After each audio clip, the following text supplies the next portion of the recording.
All right, y'all, gather around, folks. Let's talk about a scam that's becoming old as time itself. The overpayment scam is a kind of trickery that preys on our natural desire to be helpful and, let's face it, just a little bit greedy.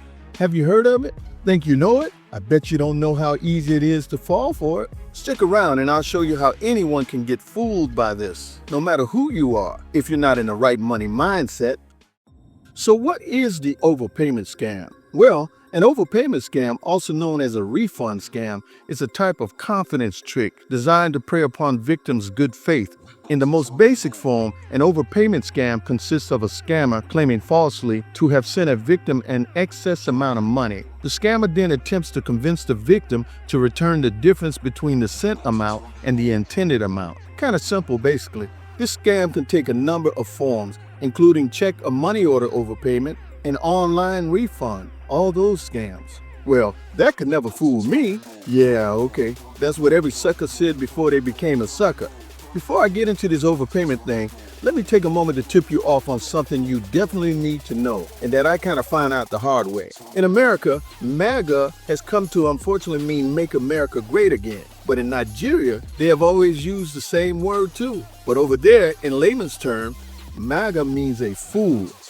Someone who does things without thinking through, that can be easily controlled. They call us greedy fools, y'all. Seriously. In all the scam boiler rooms, this is how they look at us and treat us with no mercy. They think most of us want something for nothing, just greedy fools. And they capitalize off that. That should offend us, but instead we keep falling for the same scams on a daily basis. I know you've seen the people in the videos. Let's get into some examples. Picture this.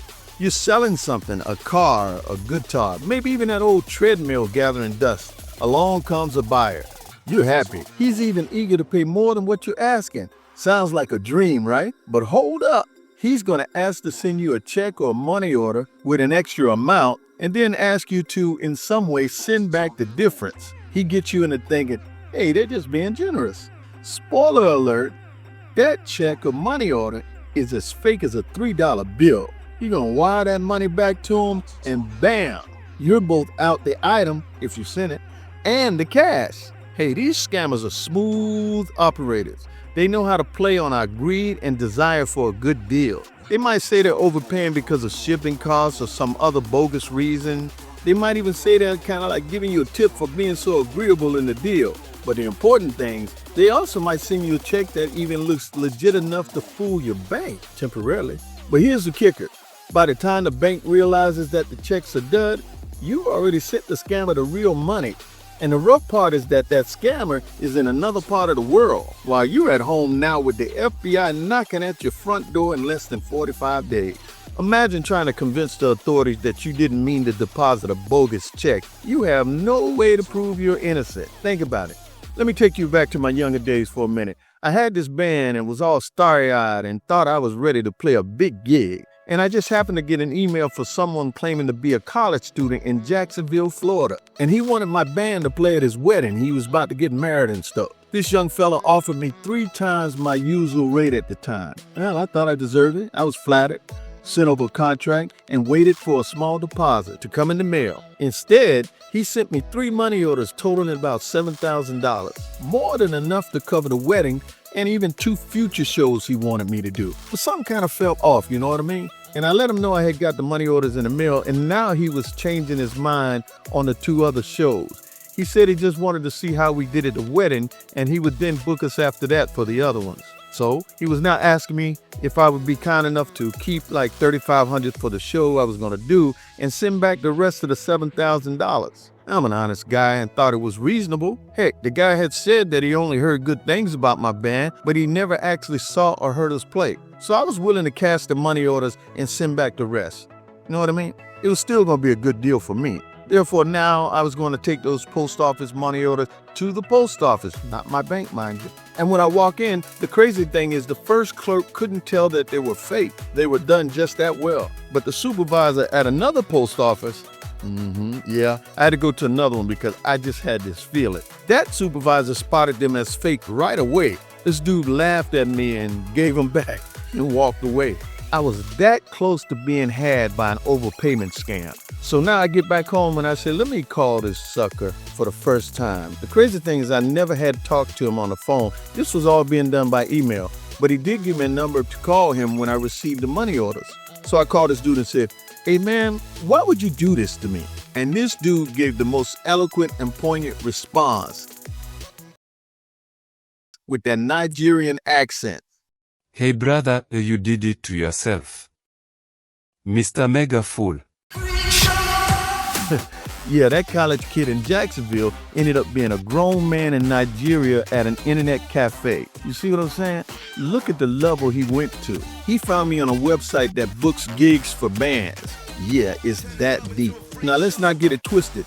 These scammers are also in India playing the same type of game, those romance scams.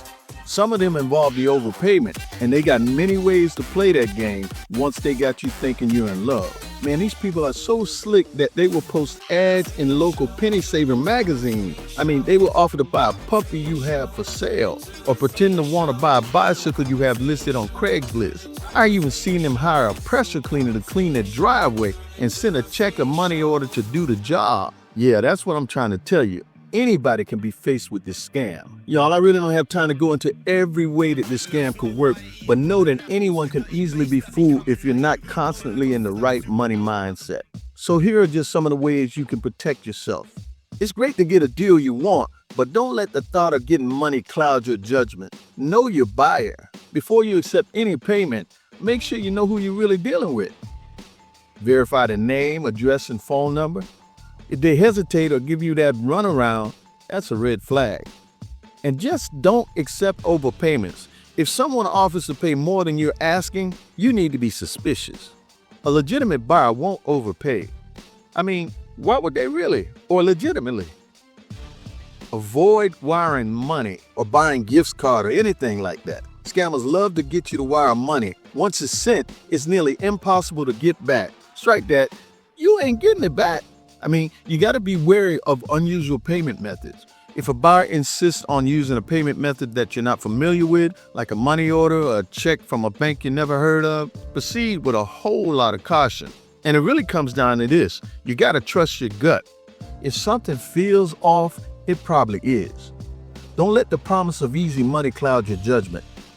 Don't be trying to get extra money you know you don't deserve or have truly earned. Now, before I go, this is where it gets serious. By giving these scammers your personal information like your name, address, and phone number, you could be setting yourself up for identity theft. After that mistake I made in the past, man, I had a whole lot of trouble with tax returns and stuff like that. I mean, they can use this information to open accounts in your name, rack up debts, and leave you holding the bag. It's a heck of a task to get out of a situation where people have been given all your credentials while you're telling them it wasn't you who did it. And here's the kicker. If you unknowingly become a mule in one of these schemes, moving money or goods, you could be charged with serious crimes, including those under the FBI's jurisdiction. So you always got to be vigilant and protect your personal information. Remember, if it sounds too good to be true, it just probably is. Stay sharp, protect your hard-earned cash, and don't let these scammers pull the wool over your eyes. All right, and that's what we do on the Money Mindset channel.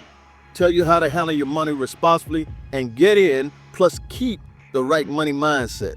And we'll do it again in the next video you watch. Thanks, y'all.